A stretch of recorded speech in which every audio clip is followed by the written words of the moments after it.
Okay, continuation sa ating video. So, ang petsa ngayon is 14, di ba? Saturday. So, kung nakikita nyo dyan sa image na ito.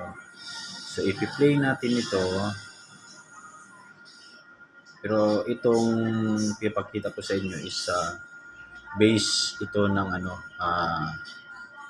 reports ng windy forecast sa nila nakikita na nila na there's a possibility na may mabubuo somewhere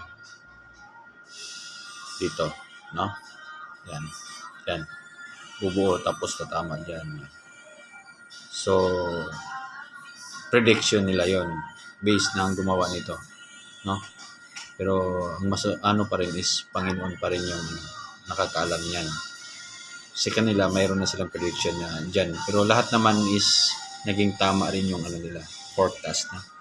So check natin, ipi-play natin ito tapos tingnan natin.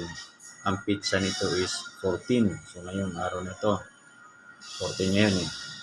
So check natin. Ipi-play natin, tingnan natin. Okay. So titingnan natin yan. I-stop lang natin. Kailan siya nabuo.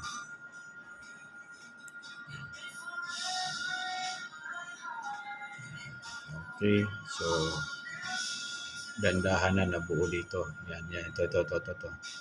I-stop natin. Okay, may nabuo siya somewhere here, no? So, 16 Monday 16 ng 12 AM. So, yan na po. Nabubuo siya dyan, no? So, play natin ulit. So, dito Pilipinas. Ito, Pilipinas. Ayan, buong Pilipinas. Basta sabi ko nga sa inyo, ito, heavy rain yan. Malakas na pag-uulan yan. Ito mga kulay na yan.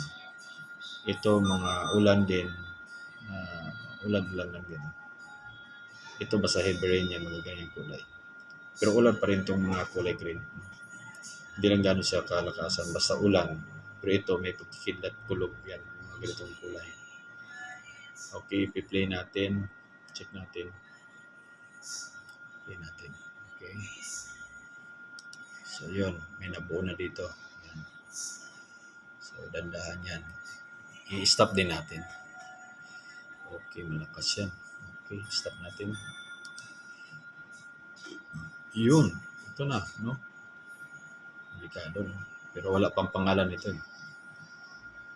Check natin. Wala pang pangalan ito eh.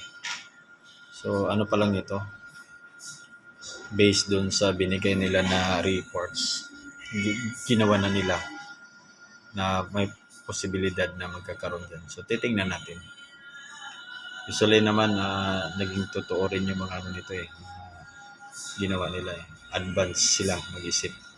Kasi sa wind direction yan nakukuha nila based dun sa image ng Okay, ang pizza nito is Tuesday 17, diba? Ganun siya. Sana hindi mabuo na maging bagyo. Pag ganito kasi bagyo na yan, may mata. Nakasalan. Sana wag naman po na mangyari. Yan. I-play ko na naman. So, tatama siya dito. No? Sa Tugigaraw. Yan. Yung mata niya.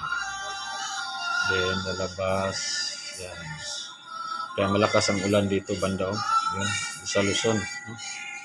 Ang Mindanao, medyo clear siya. Pati Visayas. Halos ng ulan. Okay, yan.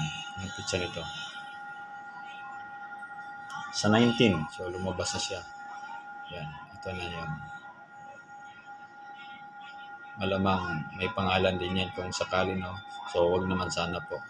So, ingat-ingat po yung mga kababayan natin. So, yun po yung weather updates natin sa darating na weeks.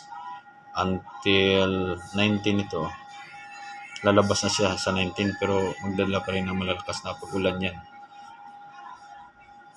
Dadaan siya sa Tugigaraw eh. Part ng Tugigaraw.